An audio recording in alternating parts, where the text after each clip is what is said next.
اللہ الرحمن الرحیم والصلاة والسلام علی رسولہ الکریم وعلی آلہ وصحبہ اجمعین۔ مولانا الیاس صاحب رحمۃ اللہ علیہ کے ذریعے سے اللہ تعالیٰ نے امت کو اپنے اصل منصب کی طرف لوٹنے کے اسباب پیدا فرمائے۔ ایک زمانہ گزر گیا تھا، اپنے اصل جو فرض منصبی ہے لِتَكُونُوا شُهَدَاءَ عَلَى النَّاسِ، یہ کتنی واضح قرآن کی آیت۔ وَكَذَلِكَ جَعَلْنَاكُمْ أُمَّةً وَسَطًا لِتَكُونُوا شُهَدَاءَ عَلَى النَّاسِ۔ عام طور پہ اس کو شہداء علی الناس آخرت کے ساتھ جوڑ دیتے ہیں کہ قیامت کے دن تم لوگوں کے سامنے اس بات کی گواہی دو گے کہ نبیوں نے تیرا پیغام پہنچایا تھا۔ حالانکہ یہ ادھوری بات ہے، یہ آخرت مراد نہیں ہے یہاں صرف۔ لِتَكُونُوا شُهَدَاءَ وَسَطًا لِتَكُونُوا شُهَدَاءَ،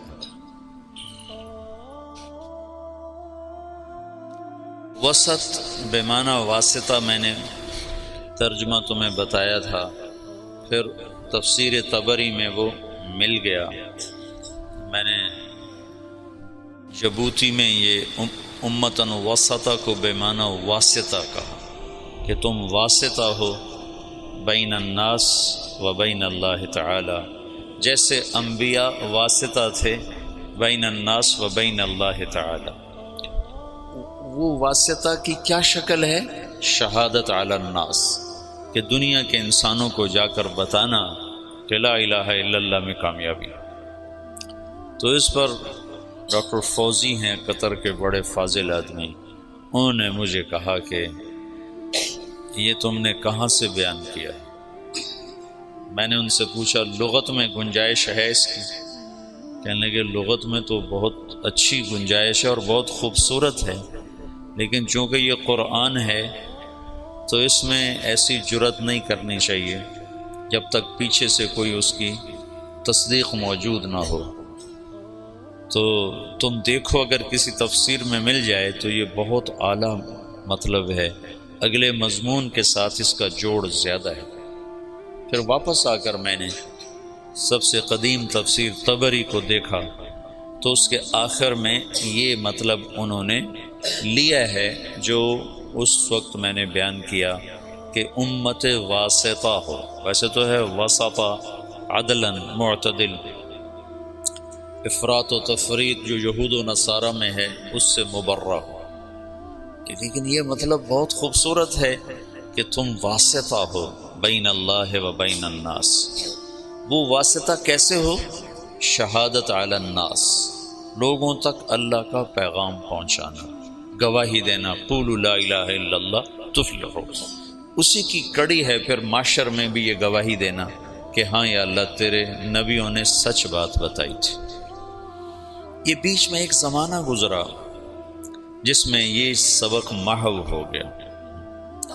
دعوت حق اور باطل دونوں کے ساتھ، دونوں کی تاریخ اتنی پرانی ہے جتنی انسان کی پرانی ہے۔ آدم علیہ السلام اترے، ساتھ شیطان بھی اترا، شیطان نے بھی دعوت دی اور آدم علیہ السلام نے بھی دعوت دی۔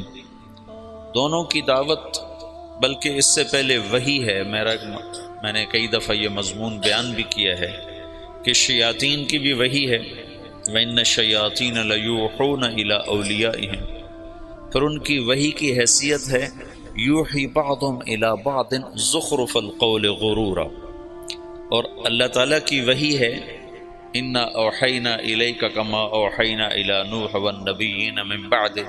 اس وحی کی کیفیت ہے بالحق انزلناہ وبالحق نزل۔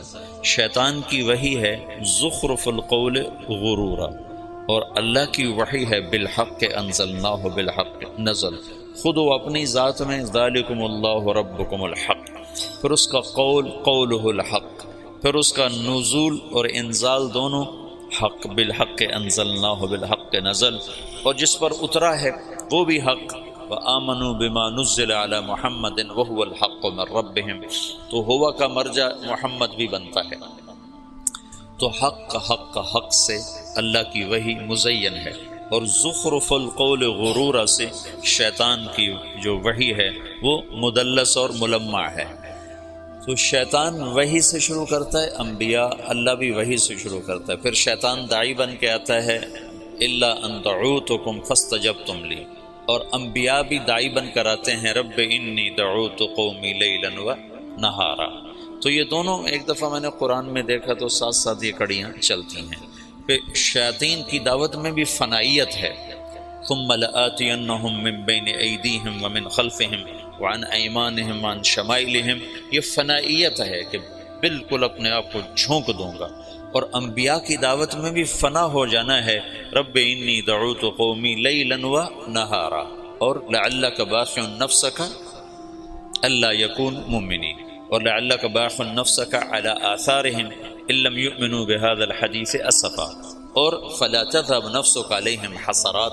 یہ آیات بتاتی ہیں کہ انبیاء کیسے فنا ہو کر دعوت میں لگتے ہیں، شیطان بھی فنا ہو کے لگتے ہیں، اپنا سب کو کہ بما اغویتنی لأزینن لهم فی الارض ولأغوینہم اجمعین، ایسی طاقتور تعبیر اپنی وہ اللہ تعالیٰ بتا رہا ہے، یہ یوں مجھ سے کہہ رہے ہیں۔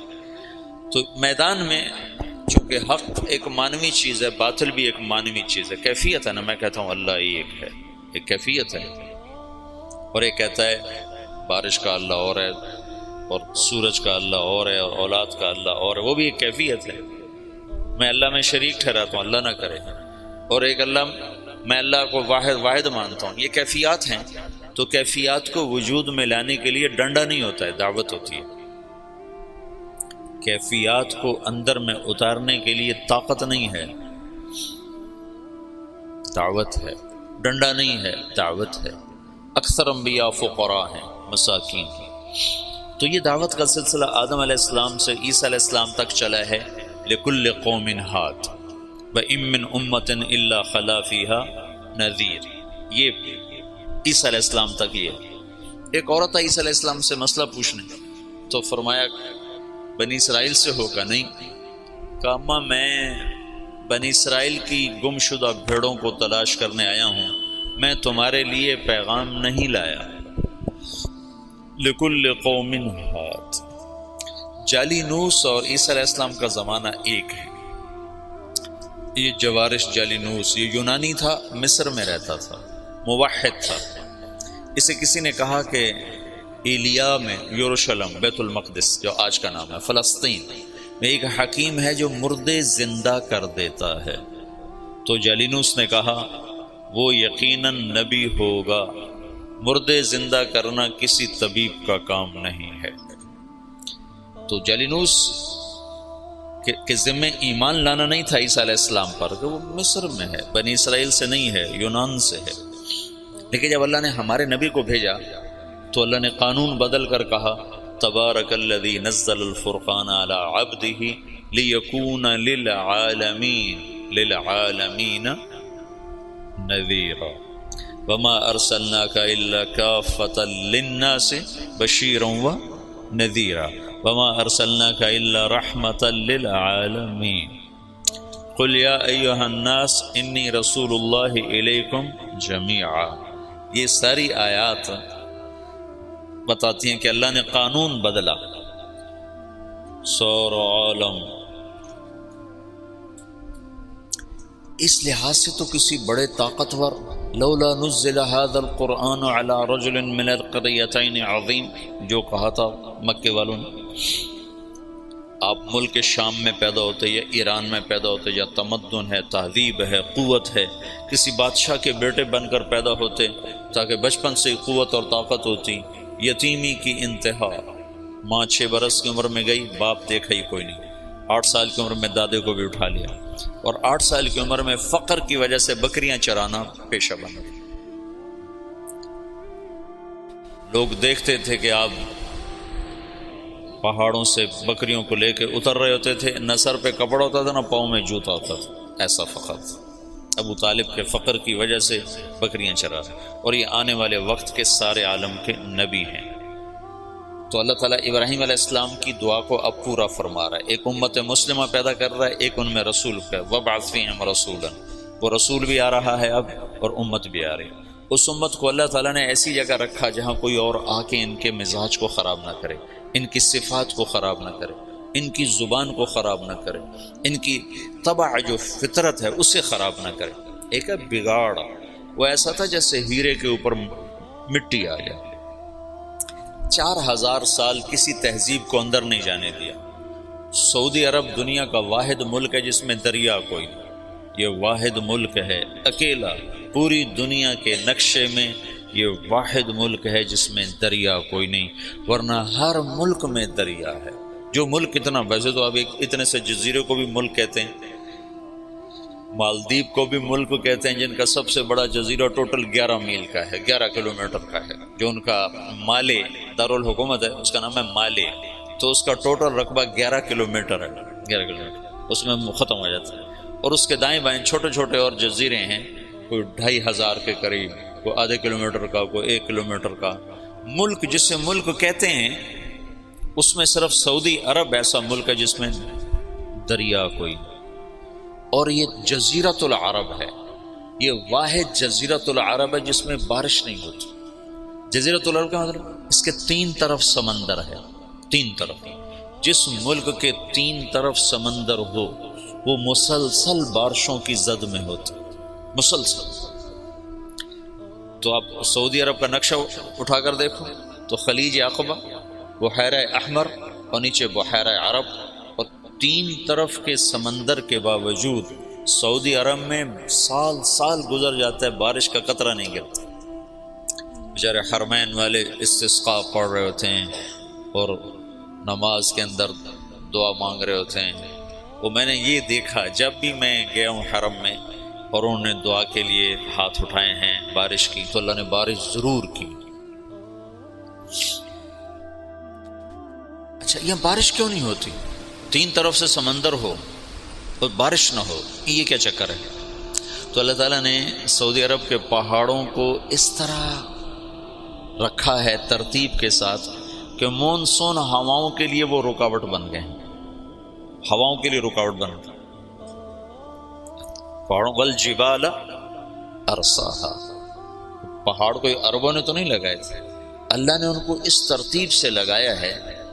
جو ارضیات کے ماہر ہیں، جیولوجی جس کو کہتے ہیں، جو ارضیات کے ماہر ہیں وہ یہ کہتے ہیں کہ یہ عجب بات ہے، جزیرہ ہے، 3 طرف سے سمندر ہے، اوپر جا کر اتنا سا ٹکڑا اردن کے ساتھ ملتا ہے خشکی والا، یوں سمندر جاتا ہے عراق کے ساتھ جا کر، اس طرف سے جاتا ہے، اس طرف سے جاتا ہے، اور پھر بارش نہیں ہوتی کہ پہاڑ اللہ نے اس طرح لگائے ہیں کہ مونسون ہواؤں کے لیے پہاڑ رکاوٹ بن گئے، تو ہواؤں کا رخ پھیر دیتے ہیں پہاڑ۔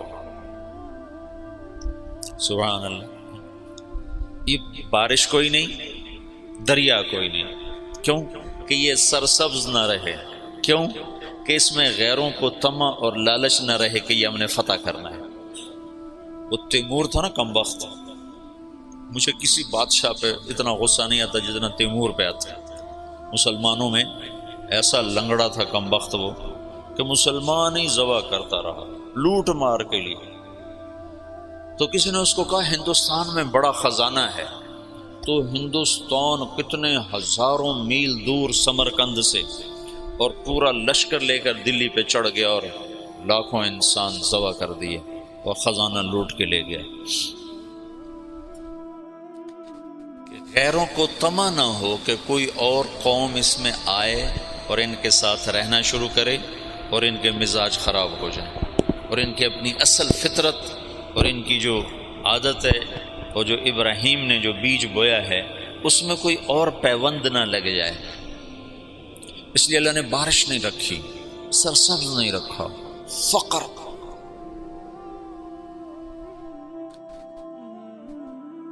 لہذا حدود کے اوپر سلطنتیں قائم کی۔ ایران نے حیرہ کو قابو کیا، اور نصارہ نے یمن کو قابو کیا، لیکن جو اندر ہے وہ 4000 سال ایسے، یہ جو بیج بنتا ہے نا، بیج کپاس کا بیج، گندم کا بیج، اس کو 10 سال لگتے ہیں۔ پہلے اس کو اگاتے ہیں، پھر اس کے ساتھ ایک اور کو اس کے ساتھ پیوند کرتے ہیں، پھر اس میں سے بیج آتا ہے، پھر اس کو اگاتے ہیں، پھر اس کے ساتھ دوسرا پیوند کرتے ہیں، پھر اس کو نکالتے ہیں، پھر اس کے ساتھ دوسرا لگاتے ہیں۔ 10 برس کے بعد ایک بیج تیار ہوتا ہے کہ آپ دیکھتے ہو کہ ایک کھیت ہے، وہ سارے جتنے بھی اس میں پودے ہیں ان کا ایک رنگ ہے، پتوں کی ایک شکل ہے، ایک سائز ہے، ایک قد ہے۔ یہ ایسے نہیں ہے، اس کے پیچھے 10 برس لگے ہیں کہ ایسا بیج تیار کیا جائے جو ایک سائز کی ہر شے تیار کرے۔ تو محمد مصطفیٰ اور صحابہ کو تیار کرنا ہے تو یہ دنیا اسباب کی جگہ ہے، اللہ تعالیٰ ایک پل میں کر سکتا ہے، لیکن اتنی بڑی ہستیوں کو وجود میں لانے کے لیے 4000 سال کا سفر چاہیے۔ ایک کپاس کے بیج کو 10 سال کا سفر چاہیے، تو آخری نبی کو اور آخری نبی کے جان نثاروں کو وجود میں لانے کے لیے 4000 سال کا سفر ضروری تھا، اور اس میں کوئی اور شامل نہ ہو، انہی کو اللہ تعالیٰ خالص کرتا گیا کرتا گیا کرتا گیا کرتا گیا۔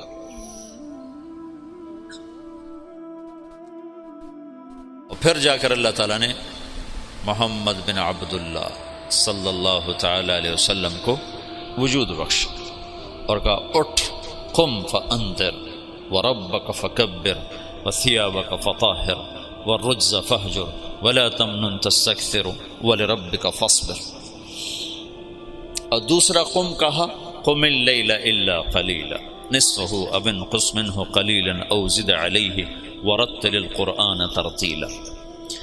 تو اللہ کا نبی موجود ہے، صحابہ موجود ہیں، اور قرآن اتر رہا ہے، اپنی جگہ پر آیت فٹ ہو رہی ہے۔ عمر رضی اللہ تعالیٰ عنہ نے عبداللہ بن عباس سے پوچھا یہ کیسے اختلاف ہو جائے گا؟ اللہ کے نبی نے خبر تو دی تھی کہ اختلاف ہو، من یعش منکم من بعدی وسیرا اختلافا کثیرا۔ تو حضرت عمر کہنے لگے اختلاف کیسے ہوگا؟ قرآن تو ایک ہے اور رسول بھی ایک ہے۔ تو عبداللہ بن عباس نے کہا اختلاف ایسے ہوگا کہ آج قرآن اتر رہا ہے اور ہم دیکھ رہے ہیں یہاں اترا، اس موقع پر اترا، اس وجہ سے اترا۔ بعد میں آنے والی جو نسل ہوگی وہ قرآن ان کے سامنے ہوگا، اترنے کی جگہ ان کے سامنے نہیں ہوگی، تو اس آیت کو یہاں فٹ کریں گے، وہ اس آیت کو یہاں فٹ کریں گے، اس سے ان میں ٹکر ہو جائے گی۔ تو عمر رضی اللہ تعالیٰ عنہ نے ایک آہ بھرے کہ آئے ہائے ہاں یہ ہو جائے گا۔ تو اللہ کے نبی ایک ماحول بنا رہے ہیں، ہر آدمی سمجھ رہا ہے کہ میں دعوت کے لیے پیدا ہوا ہوں، دعوت دینا میرا کام ہے، میرا منصب نہ ملک ہے نہ مال ہے، میں پوری دنیا کے انسانوں کو اللہ کا پیغام پہنچانے کے لیے دنیا میں آیا ہوں۔ یہ رسول بھی اس لیے آیا ہے کہ پوری دنیا کے انسانوں تک اللہ کا پیغام پہنچے۔ دعوت میں تقریر نہیں ہے لمبی، آپ اسلم تسلم دیکھتے نہیں ہو۔ اللہ کے نبی کے خطوط کتنے مختصر، اللہ کے نبی کے خطبے کتنے مختصر۔ واعظ و نصیحت کی زبان لمبی ہے، دعوت کی زبان مختصر ہے۔ ہاں دعوت کا درد بڑا لمبا ہے، دعوت کی تڑپ بڑی بے قرار کرنے والی ہے۔ اس بے قراری میں بھی ایک اللہ تعالیٰ نے مزہ رکھا ہے، وہ مزہ دیا تڑپ نے کہ یہ آرزو ہے میری، میرے دونوں پہلوؤں میں دل بے قرار ہوتا۔ اس کی بھی ایک تڑپ ہوتی ہے، اس تڑپ کا نام تبلیغ ہے۔ مولانا الیاس صاحب سے تبلیغ کا کام لیا جا رہا ہے۔ خطابت کے میدان میں عطاء اللہ شاہ بخاری شاہ سوار ہے، عشاء کے بعد کھڑا ہوتا ہے اور فجر کی اذان ہوتی ہے اور مجمع نہ سوتا ہے نہ اٹھتا ہے۔ ایسے خطیب ابو الکلام آزاد ہیں جو الفاظ کا جادو کر دیتے ہیں مجمع کو، اور الفاظ کے سحر میں لوگ کھو جاتے ہیں۔ حبیب الرحمن لدھیانوی ہیں، عزیز الرحمن سیوہاروی ہیں، یہ اس زمانے کے بڑے خطبات۔ اور کس سے تبلیغ کا کام لیا جا رہا ہے؟ محمد الیاس بن محمد اسماعیل، جن کی زبان میں اتنی لکنت ہے کہ مولانا عبید اللہ صاحب رحمۃ اللہ علیہ نے مجھ سے کہا، عبید اللہ صاحب تھے نظام الدین، کہ بیان میں ایک لفظ کو 18 دفعہ کہنے کی کوشش کی، 18 دفعہ نہیں کہہ سکے، چھوڑ دو۔ اتنی لکنت اور بے ترتیب بات، بات میں ترتیب کوئی نہیں، آگے کا پیچھے، پیچھے کا آگے، اور الفاظ بڑے مشکل۔ وہ زمانہ تھا فارسی عربی زبانوں پہ چڑھی ہوئی تھی، تو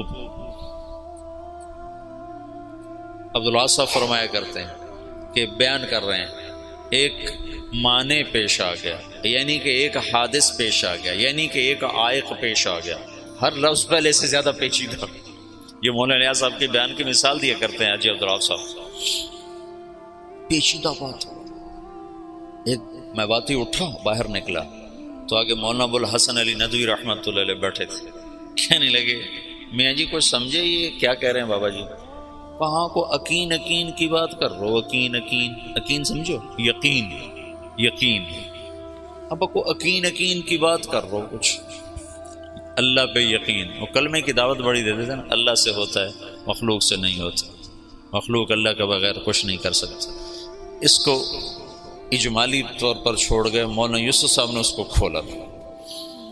تو خطابت کے شاہ سواروں کو چھوڑ کر، جس کو بولنا بھی نہیں آتا، موسیٰ علیہ السلام کی سنت کو زندہ کیا جا رہا ہے کہ اٹھ تو جا، اذهب الى فرعون انه طغى۔ وہ کہتے ہیں لا ينطلق لسانی، میں تو بول نہیں سکتا ہوں، رب تجھے میں نے پسند کیا ہے، اصطنعتک لنفسی، تو میرا انتخاب ہے، تو جا۔ کہا پھر میرا بھائی تو میرے ساتھ کر، کچھ بولے تو صحیح۔ کہا چل وہ بھی لے جا۔ تو ایک ماحول ہے دعوت کا، اور صحابہ سمجھ رہے ہیں کہ ہم ملک و مال کے لیے نہیں آئے، فتوحات کے لیے نہیں آئے، ہم دعوت دینے کے لیے آئے ہیں۔ اور ایک فضا بنی ہے جس میں ہر بچہ، ہر عورت، ہر مرد، اس کا اندر کا ایک غم ہے کہ میں کس طرح لوگوں کو جہنم سے نکالنے کا سبب اور ذریعہ بن جاؤں۔ لہٰذا وہاں یہ سمجھنا نہیں پڑتا تھا کہ بھئی یہ کیا کام کر رہے ہیں، آتے ہی پتہ چل، جیسے یہاں کوئی آدمی آتا ہے کہتا ہاں بھئی یہاں پڑھائی ہو رہی، یہاں تعلیم ہو رہی۔ تو اللہ کے نبی نے دعوت کا ایک ماحول قائم کیا۔ ایسے علمی حلقے اللہ کے نبی کے زمانے میں نہیں لگے۔ پوچھنے یسألونک عن المحیض، یسألونک عن الیتامى، یسألونک عن المواقع، عن الاہلہ، یسألونک عن الانفال۔ پوچھنے پر محفل لگ جاتی تھی، لیکن آؤ بھائی میں تمہیں مسائل سکھاؤں، ایسا کچھ نہیں ہوتا تھا۔ ترغیب کے لیے مجالس قائم کی ہیں، مسائل سکھانے کے لیے پوچھنے پر، بن پوچھے نہیں ہے۔ تو علم کے لیے الگ خاص سے کوئی جماعت نہیں بٹھائی ہے، اپنے اپنے استعداد کے مطابق ہر آدمی لیتا چلا گیا ہے۔ جب آپ دنیا سے گئے ہیں تو آپ کیا کر گئے ہیں؟ ان اللہ بعثنی کافۃ للناس رحمۃ فأدوا عنی، اور اب حجۃ الوداع میں کیا کر گئے ہیں؟ فلیبلغ الشاہد الغائب، میرا پیغام غائبین تک پہنچانا میری امت کے ذمے ہے۔ اور دعا کر کے گئے ہیں نضر اللہ امرا سمع مقالت فبعاها ثم اداها كما سمعها فرب مبلغ اوعى من سامع۔ اس کے بعد جب آپ 11 ہجری کو دنیا سے تشریف لے گئے ہیں اور صدیقی دور آیا ہے تو تمام صحابہ ہیں، اور آپ نے مجمل چھوڑا، متعین نہیں کیا۔ اس میں وہ کون سی کتاب ہے؟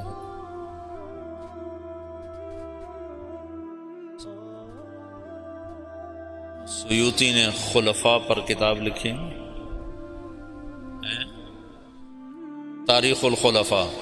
تاریخ الخلفاء میں ایک روایت ہے کہ صحابہ نے کہا یا رسول اللہ استخلف،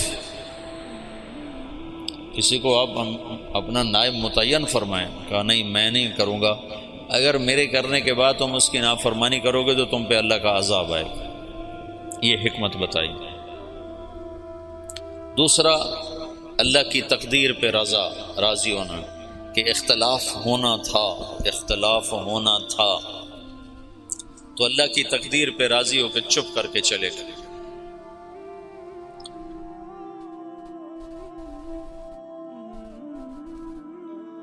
انصار کی بہت بڑی قربانی ہے اس موقع پر۔ جب آپ کا انتقال ہوا ہے تو آپ کی طبیعت پہلے ٹھیک ہو چکی تھی، ابوبکر چلے گئے حوالی، اور پیچھے صرف ازواج مطہرات ہیں۔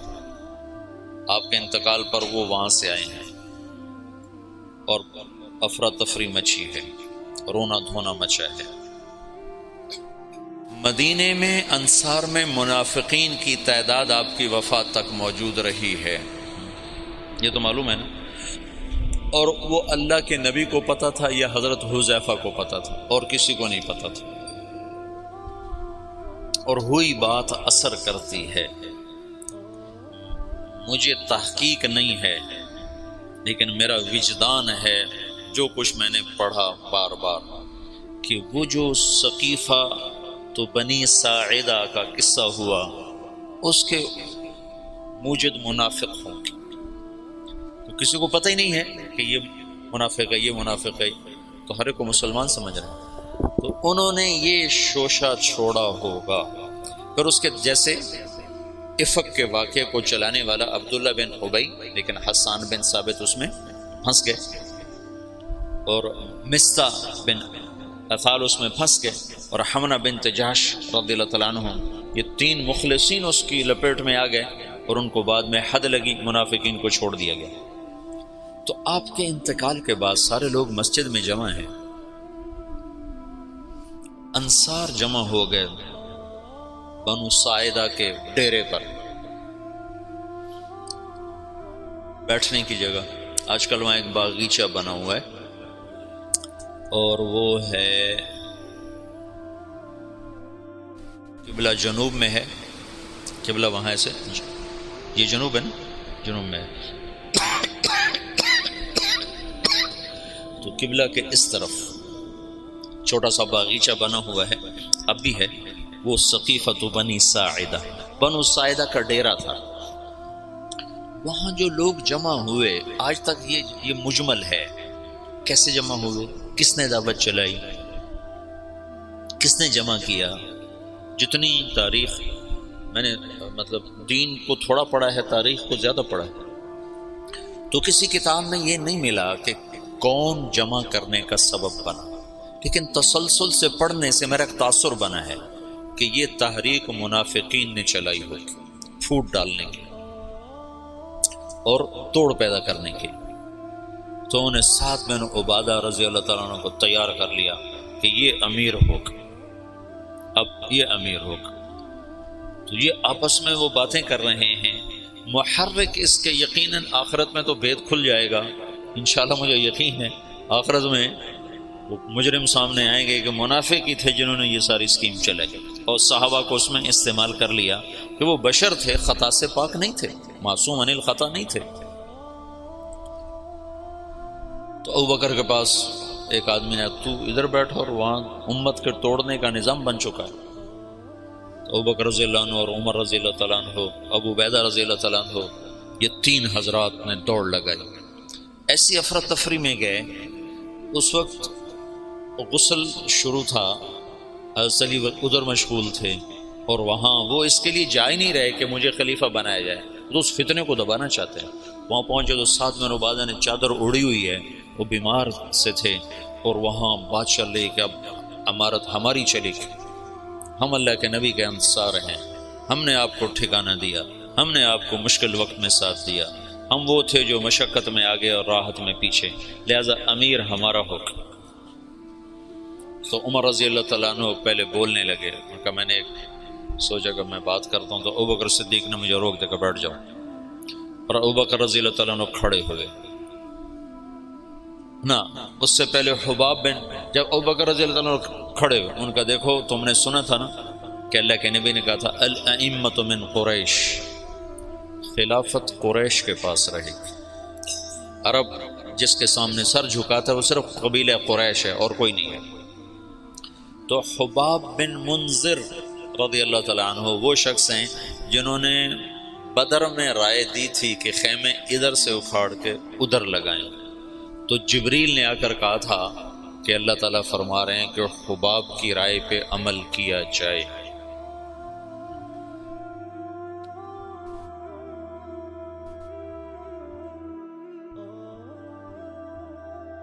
ہر انسان ہر وقت ایک حال پہ نہیں رہتا ہے، یا تو ایسی بڑی رائے دی کہ اللہ نے کہا کہ حباب کی رائے پہ عمل کیا جائے، یا ایسی رائے دی کہ توڑ دینے والا نظام بن جائے۔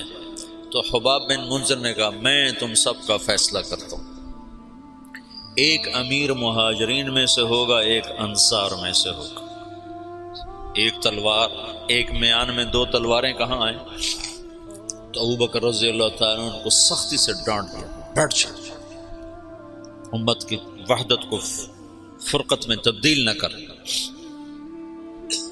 کو ڈانٹ کے بٹھا دیا۔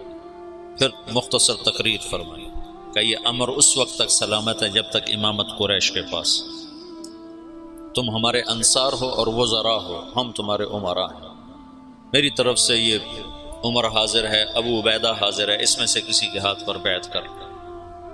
تو عمر رضی اللہ عنہ نے ایک دم کھڑے ہو کر کہا، جس کو اللہ کے رسول نے مصلی پہ کھڑا کیا وہی ہمارا خلیفہ ہے۔ نمازیں پڑھائی نے 17، تو حضرت عمر نے بیعت کی تیزی کے ساتھ، ابو عبیدہ نے اس کے پیچھے، پھر اللہ تعالیٰ کی غیبی مدد آئی، انصار کی یہ قربانی۔ زندگی میں ایک اصول سیکھو، اللہ تمہیں توفیق دے، مجھے توفیق دے، میں نے اس میں بہت نفع پایا، اپنی رائے سے پیچھے ہٹ جانا سیکھو۔ رائے پہ جمنا تو طبعی چیز ہے، رائے پہ اصرار تو فطری چیز ہے۔ بچہ بھی کہتا ہے میں نے ادھر جانا ہے، میں نے ادھر جانا ہے، ماں کہتے نہیں جانا تو وہ روتا ہے۔ اتنی چھوٹی عمر سے رائے کا اصرار شروع ہو جاتا ہے، تو رائے سے ہٹنا سیکھو بشاشت کے ساتھ۔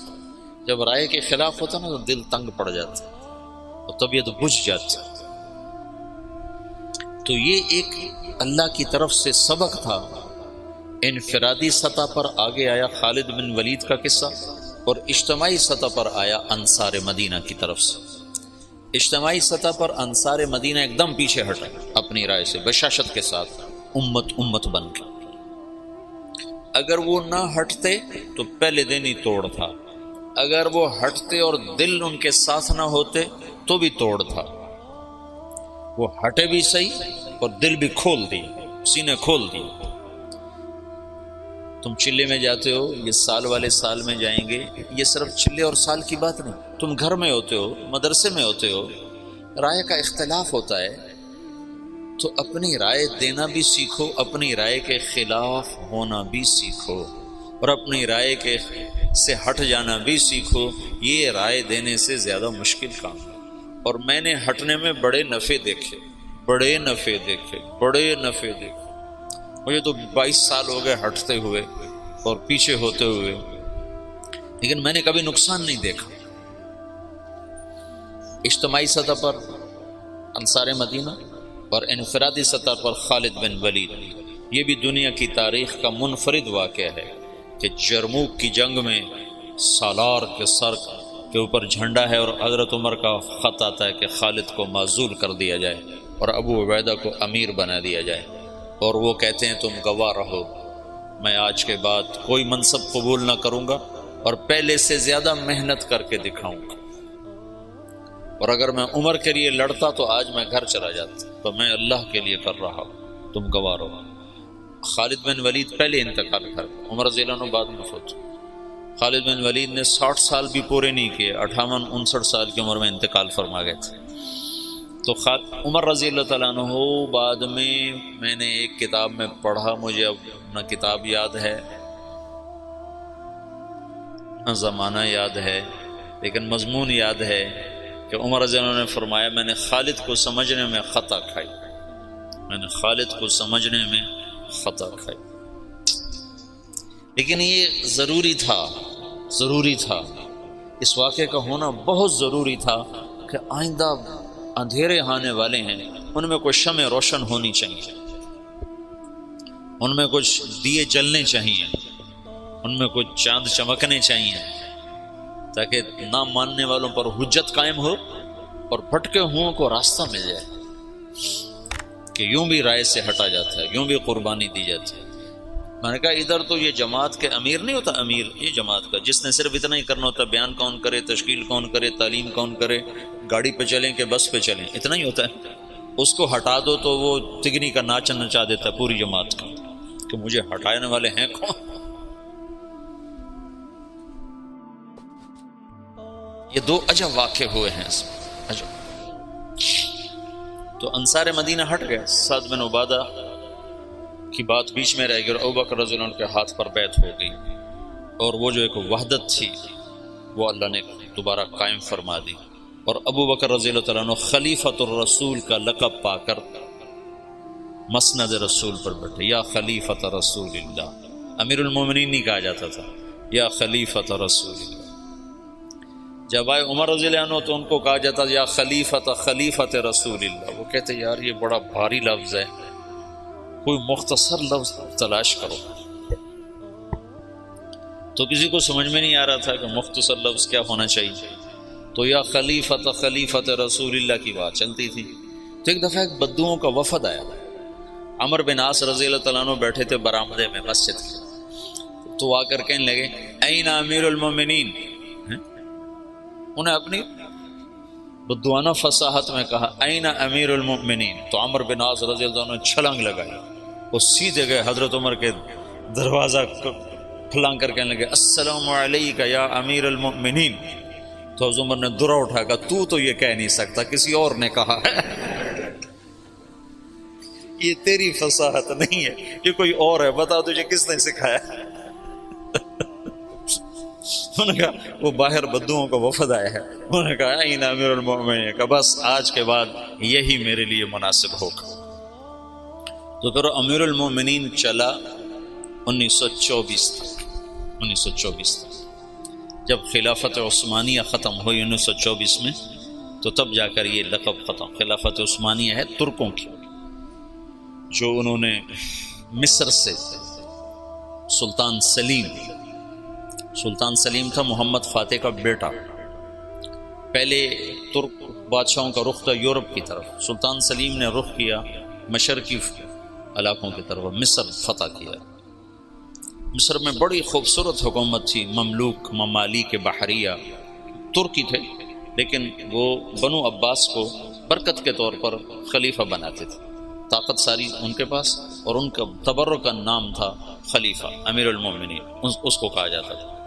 تو پھر سلطان سلیم نے وہ کٹ پتلی سلطنت خلافت کی ختم کی، اور خلافت کا وہ ایک آوا وہ اور سب کچھ لے کر استنبول آیا، اور یہاں پھر امیر المومنین ترکوں میں منتقل ہو۔ پھر مصطفیٰ اتا ترک نے جب پہلی جنگ عظیم کے بعد اسے ختم کیا، آخری جو خلیفہ تھا وہ سلطان عبد الحمید تھا، اور عبد الحمید کے باپ عبد المجید نے یہ مسجد نبوی بنائی اور حرم بنایا، جو پرانا اب تو پرانا ہو گیا، لیکن اس وقت کے لحاظ سے یہ بہت بڑا حرم تھا مسجد نبوی کا اور مکے کا۔ خلافت صدیقی کا جو پہلا سال ہے وہ فتنوں کی نظر ہو گیا کہ لوگ مرتد ہو گئے، عرب مرتد ہو گئے، پھر ان کو واپس لانے میں ایک وقت لگا۔ پھر ایک سال کے بعد ابو بکر رضی اللہ تعالیٰ عنہ نے کبھی اللہ کے نبی نے ہمیں ذمہ کیا تھا کہ میرا پیغام آگے پہنچاؤ، تو اب تم لوگ نکلو۔ تو انس تو اس میں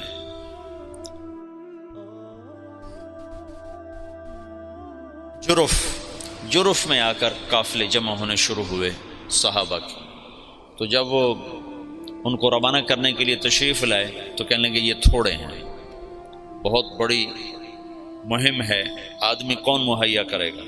تو انس رضی اللہ تعالیٰ نے کہا میں حاضر ہوں۔ تو انہیں سارے عرب کا چکر لگایا، تو پھر کوئی 1,00,000 کے قریب عرب کٹھے ہوئے، صحابہ بھی تابعین بھی، اور ان کو 6 حصوں میں تقسیم کیا۔ 4 لشکر بھیجے شام، 2 بھیجے عراق، خالد بن ولید اور مثنى بن حارثہ کو بھیجا عراق، اور یزید بن ابی سفیان ان کو دمشق کی طرف، ابو عبیدہ بن جراح کو حمص کی طرف، عمرو بن عاص کو فلسطین کی طرف، اور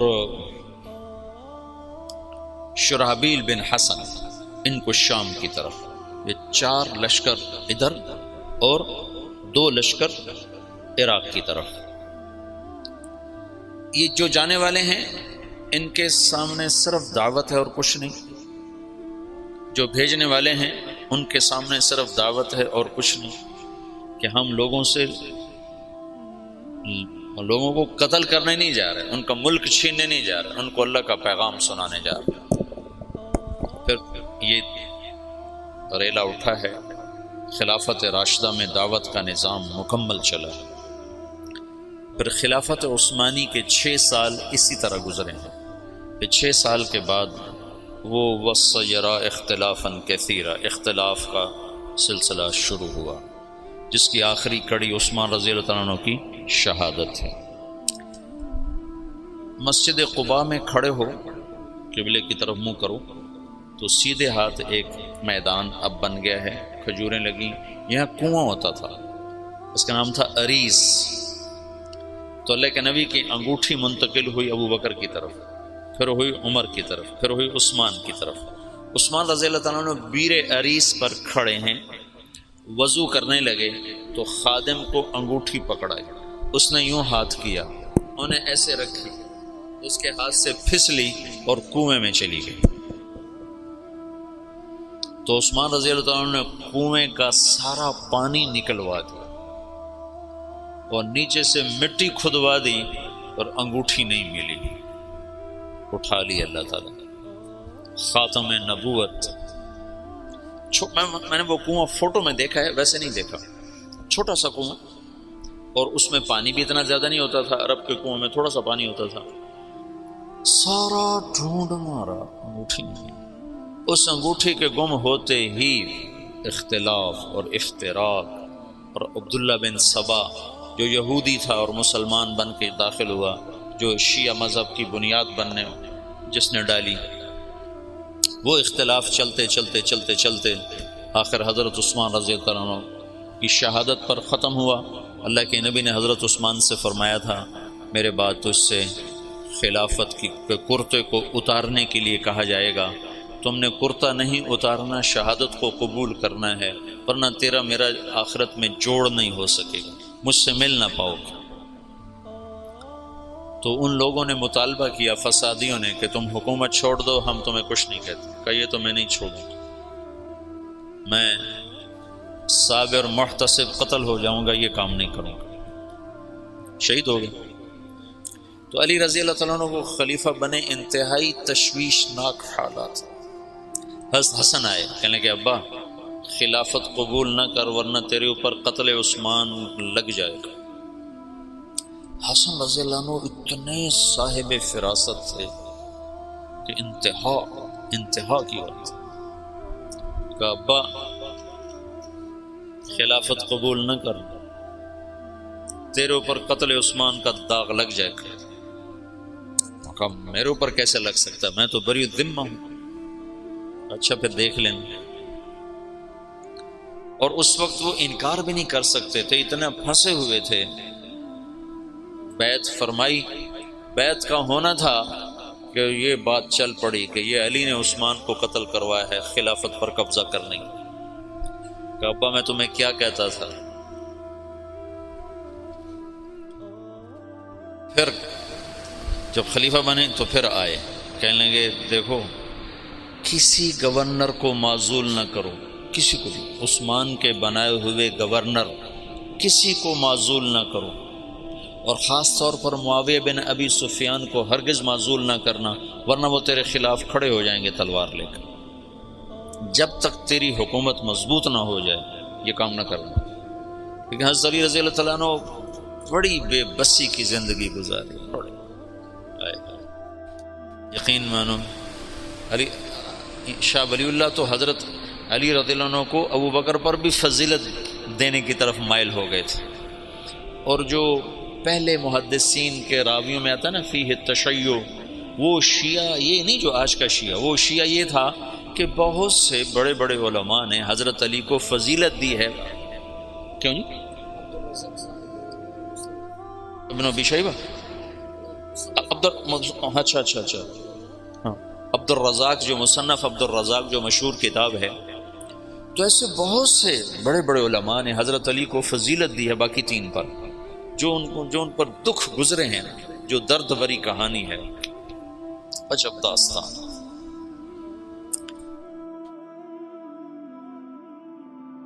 انہیں معزول کر دیا حضرت معاویہ رضی اللہ عنہ کو، معزول کرنا تھا، وہ کھڑے ہو گئے۔ حالات ایسے بن گئے تھے، شام والوں نے زید بن ثابت رضی اللہ تعالیٰ نے حضرت عثمان کا کرتا اور حضرت نائلہ کی کٹی ہوئی انگلیاں جب وہ قتل کیا گیا تو نائلہ سامنے آئی بیوی، تو ان کی انگلیاں کٹ گئیں، اور وہ کرتا جس میں وہ شہید کیے گئے وہ حضرت زید بن ثابت نے اتار لیا اور انگلیاں لے کر شام جا کر معاویہ کو پکڑا، معاویہ رضی اللہ تعالیٰ عنہ نے لے کر جامع مسجد دمشق میں لٹکا دیا۔ اب کون تحقیق کرے گا کہ کس نے قتل کیا کس نے نہیں کیا؟ ایسی غلط فہمی کی ہوا چلی کہ سب نے حضرت علی پر الزام لگا دیا کہ علی ہی عثمان کے قاتلوں کو پناہ دینے والا ہے، اور اسی سے یہ ہوا ہے، اور وہ بری الذمہ پاک پاکیزہ۔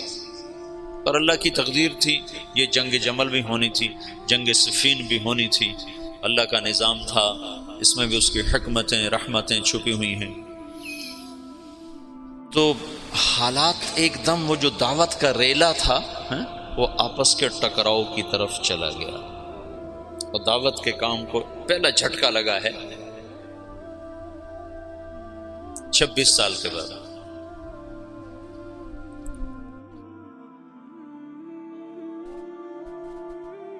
جنگ جمل کی نوبت آ گئی،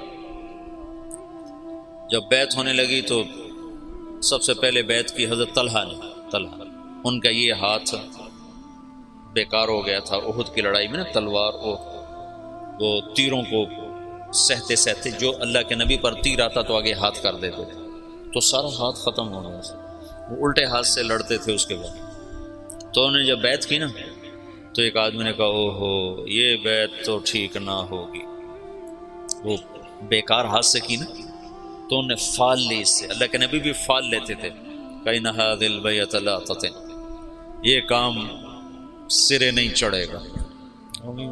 4 سال دکھ سہتے سہتے آخر شہید ہو، اتنے دکھی ہو گئے تھے آخری دنوں میں حضرت علی کہ اپنی یوں داڑھی پکڑ کے کہتے تو کب رنگین ہو، تو کب رنگین ہو، کیونکہ اللہ کے نبی نے کہا تھا علی تو اس وقت تک نہیں مر سکتا جب تک تیری داڑھی تیرے خون سے رنگین نہ ہو جائے، تیرے سر کے خون سے رنگین نہ ہو جائے۔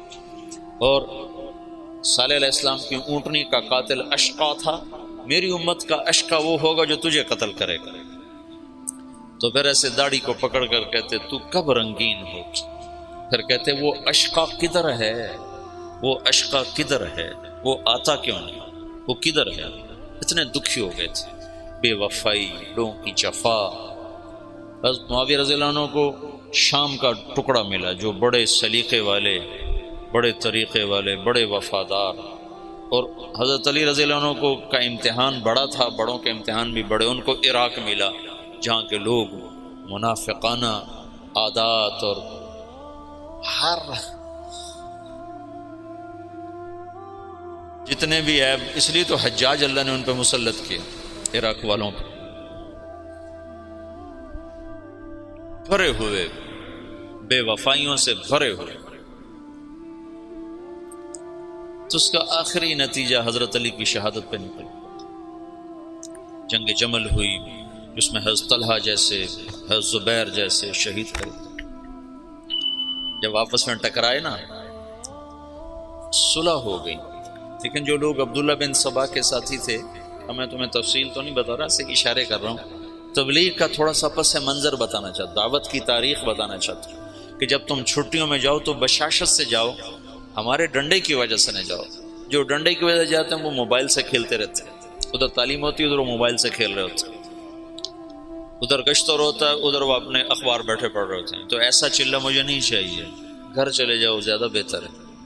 میں چاہتا ہوں تم بشاشت کے ساتھ اللہ کی راہ میں نکلو کہ تمہیں فائدہ تو ہو، تمہیں نفع تو ہو، اپنے نفس کے ہاتھوں نہ مارے جاؤ، یہ ہماری وجہ سے نہ تم ایسے ہی علی رغم انف نہ جاؤ، بے بشاشت القلوب جاؤ۔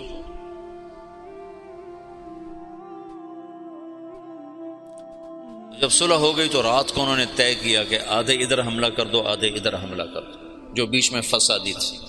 تو تہجد کے وقت آدھے لوگوں نے حضرت علی پہ حملہ کر دیا، آدھوں نے حضرت زبیر حضرت عائشہ کے لشکر پہ حملہ کر دیا، اور دونوں طرف شور مچا دیا۔ علی نے حملہ کر دیا، انہوں نے کہا زبیر نے حملہ کر دیا۔ تو علی کہنے لگے او ہو آئے ہائے۔ حضرت حسن جب نکلنے لگے نا اس کے لیے، عراق کے لیے، تو حضرت حسن نے کہا بابا مت نکلو ورنہ تمہاری جنگ ہو جائے گی۔ کہا میرے ہوتے ہوئے کیسے ہوگی؟ کہا ہو جائے گی، دیکھ لینا، نہ جا، مدینہ نہ چھوڑ، مدینہ نہ چھوڑ۔ تقدیر غالب آئی۔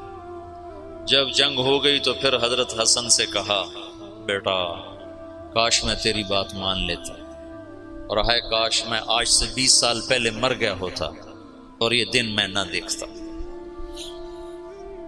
چھڑ گئی جنگ۔ پھر جب تلواریں چنگاریاں برسانے لگیں تو حضرت علی نے زور سے آواز لگائی این زبیر بن العوام۔ زبیر نے کہا میں ہوں، کہ میرے سامنے آ۔ اللہ اکبر، عشرہ مبشرہ آمنے سامنے۔ تو کہا تمہیں وہ دن یاد ہے جب تو اور میں مسجد میں اکٹھے آئے تھے، ہاتھوں میں ہاتھ دیے، پکڑے ہوئے لیے ہوئے تھے، اور اللہ کے نبی نے تم سے پوچھا تھا تمہیں علی سے محبت ہے؟ تو تم نے کہا تھا ہے۔ تو اللہ کے نبی نے کہا تھا ایک دن آئے گا تو اس کے خلاف تلوار اٹھائے گا اور تو اس وقت حق پہ نہیں ہوگا۔ کہا یاد ہے؟ ہاں یاد آ گیا۔ کہا تو میرے خلاف تلوار اٹھاتا؟ میں تلوار ایسے ڈالی، گھوڑے کو واپس موڑا۔ تو عبداللہ بن زبیر وہ روح رواں تھے لشکر عائشہ کی، کدھر جاتے ہو؟ کہاں جا رہے ہو؟ کہا وہ علی نے مجھے ایک بات یاد دلا دیا، میں واپس جا رہا ہوں، میں نہیں لڑوں گا۔ کہا ہمیں جنگ میں جھونک کے خود واپس جا رہے ہو؟ کہا میرے سامنے حق آ چکا ہے، اب میں ہاتھ نہیں اٹھا سکتا۔ کہا پھر ہم تو نہیں پیچھے ہٹ سکتے، اب تو فیصلہ ہو کر ہی پیچھے ہٹیں گے۔ طلحہ رضی اللہ تعالیٰ عنہ کو بھی حضرت زبیر نے کہا زبیر طلحہ یہ بات یاد کر، اللہ کے نبی نے مجھے کہا تھا۔ انہوں نے بھی گھوڑے کو واپس موڑ لیا، لیکن ان کو تو ایک تیر لگا اور اس میں وہ گر کے شہید ہو گئے، اور زبیر رضی اللہ تعالیٰ عنہ وہاں سے نکل گئے۔ آگے ایک جگہ سوئے ہوئے تھے تو ابن جرموز نے سوتے سوتے ان کو قتل کر کے ان کا سر کاٹ کے حضرت علی کو آ کر پیش کیا۔ تو حضرت علی نے فرمایا زبیر کے قاتل کو جہنم کی بشارت ہو۔ اللہ کے نبی نے کہا تھا جو زبیر کو قتل کرے گا وہ جہنم کا ایندھن ہے، تو آپ نے کہا زبیر کے قاتل کو جہنم کی بشارت ہو۔ تو اللہ نے یوں سچ کیا کہ میں تیری خاطر تیرے سب سے بڑے دشمن کو قتل کر کے آیا اور تو مجھے دوزخ کی بشارتیں سناتا ہے، اور تلوار لے کر اپنے گلے پر پھیر دی، خودکشی کر کے مر گیا۔ جہنم سچ ہوگا۔ حضرت طلحہ کی لاش پہ گزرے حضرت علی تو ان کا ہاتھ پکڑ کے نہ یہ چوما اور رونے لگے کہ یہ وہ ہاتھ ہے جس نے اللہ کے نبی کے لیے احد میں ڈھال کا کام دیا تھا اور تیروں کو سہتے سہتے شل ہو گیا تھا۔ اور عبداللہ بنو زبہ نے حضرت عائشہ کے اونٹ کو گھیرے میں لیا ہوا تھا اور ایسے لوہے کی دیوار بن گئے تھے بنو زبہ کو تو حضرت عائشہ ہی بخشوا جائیں گے انشاءاللہ۔ کہتے ہیں الموت احلی عندنا من العسل نحن بنو زبة اصحاب الجمل نحن بنو الموت اذ الموت نزلی ننعبن عفان باطراف الاسل ردوا علینا شیخنا ثم بجلی۔ یہ رجز پڑھ رہے تھے اور جان کی بازی لگا رہے تھے۔ ایک دفعہ ایک شخص ملنے آیا حضرت عائشہ رضی اللہ تعالیٰ عنہ سے، کہا کہاں سے ہو؟ کہا میں بنو زبہ سے ہوں۔ کہا ایک نوجوان میرے اونٹ کے پاس شعر پڑھ رہا تھا، اس کو جانتے ہو؟ کون؟ کہا وہ تو خود تو پردے میں تھے۔ کہا ایک نوجوان کے آواز آ رہی تھی، کہہ رہا تھا یا امنا خیر ام نعلم،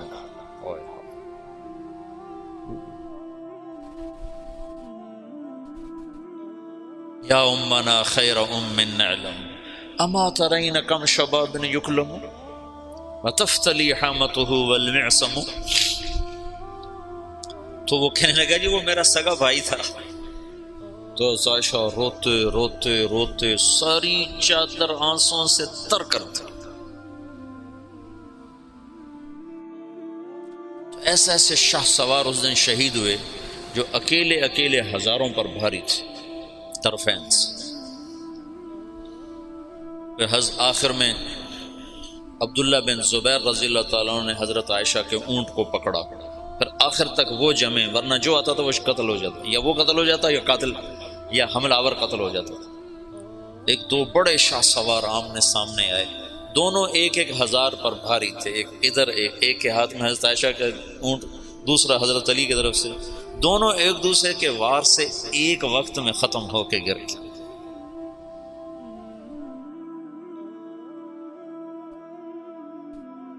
اوئے ہوئے ہوئے۔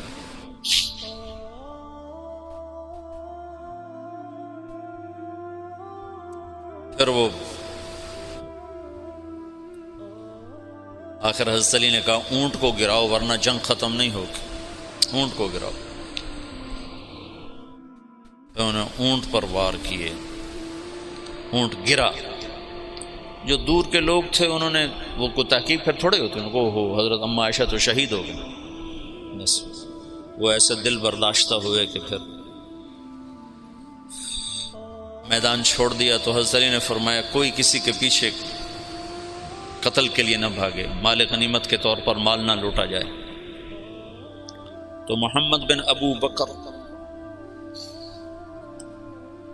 حضرت عائشہ کے بھائی، اسماء بنت عمیس کے بیٹے، وہ حضرت علی کی طرف سے تھے، تو جب اونٹ گرا تو وہ بھاگ کر آئے، انہیں جلدی سے اندر ہاتھ ڈالا۔ تو بہن ہے کہ پتہ کرنے کے لیے کہ خیریت تو ہے، اما عائشہ کو تو نہیں پتا کہ یہ ہاتھ کون کس کا ہے، محرم ہے غیر محرم ہے، کون ہے حرم رسول کی طرف ہاتھ بڑھانے والا، اللہ اسے آگ میں جلا دے۔ او میں تیرا بھائی ہوں محمد کا ہو گیا۔ جب مصر پر حضرت معاویہ رضی اللہ تعالیٰ نے چڑھائی کی تو اس وقت محمد بن ابی بکر یہ مصر کے گورنر تھے حضرت علی کی طرف سے، تو ان کو شکست ہوئی اور یہ بھاگے اور پھر پکڑے گئے۔ تو ان کا پیاس سے برا حال تھا، زبان نکل رہی تھی، کہنے کہ مجھے پہلے پانی پلاؤ پھر قتل کرنا۔ تو حضرت معاویہ کے لشکر کے امیر نے کہا عثمان کو تم نے پیاسا مارا، یہ حضرت عثمان کے قاتلوں میں شریک تھے۔ محمد بن ابی بکر آ کر ایسے داڑھی پکڑی، حضرت عثمان کی داڑھی کو یہاں سے پکڑ کے یوں جھٹکا دیا۔ تو انہوں نے کہا تیرا باپ تو اس داڑھی کی بڑی قدر کرتا تھا۔ تو ایسی شرم آئی کہ واپس چلے گئے، بس اس کے بعد حصہ نہیں لیا، لیکن بس داڑھی پکڑنا ہی کافی ہو گیا۔ تو انہوں نے کہا عثمان کو پیاسا مارتے ہو، خود پانی مانگتے ہو، کہ تمہیں اسی پیاسا قتل کروں۔ معاویہ بن خدیج ایسے کوئی امیر کا نام تھا، مجھے پورا نام یاد نہیں ہے، ذہن سے نکل گیا، قتل کیا۔ پھر ایک گدھے کی کھال میں اس کی لاش کو لپیٹ کر اسے آگ لگاتے اور وہ جل گئے۔ حضرت عائشہ کا فرمان سچا ہوا، اللہ اسے آگ میں جلاتے۔ تو ایک دفعہ جو دعوت کو جھٹکا لگا ہے، یہ اللہ کا نظام تھا، اختلاف ہونا تھا۔ حضرت علی کی شہادت پر ایک دور ختم ہوتا ہے، حضرت حسن رضی اللہ عنہ خلیفہ بنتے ہیں، پھر وہ 6 مہینے بعد حضرت معاویہ کے حق میں دستبردار ہو جاتے ہیں، اور پھر دوبارہ دعوت کا دور چلتا ہے، اور پھر دعوت اپنے علی قدم و ساق قائم ہوتی ہے، اور پھر وہ اسلام کی ریل پیل لہل بہر دوبارہ واپس آتی ہے جب حضرت معاویہ رضی اللہ تعالیٰ عنہ خلافت کو سنبھالتے ہیں۔ یہ آج کی مجلس میں اتنے کافی ہے، آئندہ بھی میں روز ایسی مجلس میں تھوڑا تھوڑا آپ کو پیچھے سے لے کر مولانا الیاس صاحب تک مختصر کر کے سناؤں گا، چونکہ میں اب مطالعہ تو کر نہیں سکتا کہ پڑھوں اور مستحضر کروں، جو مجھے یاد ہوگا وہ تمہیں بتا دوں گا، جو بھول گیا سو بھول گیا، جو تھوڑا بہت یاد ہے وہ میں تمہیں بتاتا رہوں گا۔